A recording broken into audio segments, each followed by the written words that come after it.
SolveYourTech.com, your source for how-to guides and tutorials.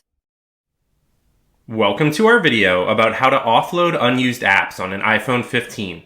If this guide helps you out, then please consider subscribing and liking this video. Your iPhone 15 has a feature that allows you to offload unused apps. You can either have it do this automatically, or you can choose to manually offload one app on its own.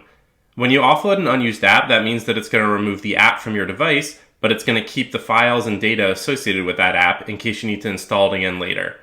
To offload a single unused app, you can start by opening the Settings app. You can then scroll down and select the General option. Then you can scroll down again and tap on iPhone Storage. Now you just need to scroll down through the list of installed apps until you find the one that you want to offload. So then you can select that app, and then you can tap the Offload App button to confirm that this is going to remove the app, but it's going to keep its documents and data. You can then tap the Offload App button again to confirm that you're going to remove the app from your phone. Note that if you wanted to delete the app entirely, as well as all of its data, then you could have chosen the Delete App option. Now, if you would like your iPhone to automatically offload unused apps, which it will do when you have apps that you haven't used in a while, then you want to go back to the main settings menu.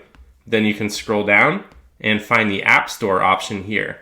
Now you just need to select that and then scroll down until you find the Offload Unused Apps option here at the bottom of this screen, and then you can tap the button to the right of it to turn that on. Now, when you haven't used an app for a while and your phone needs space, it's going to automatically offload the unused apps that you have. Make sure to like this video and subscribe to our channel to see more tech guides like this one.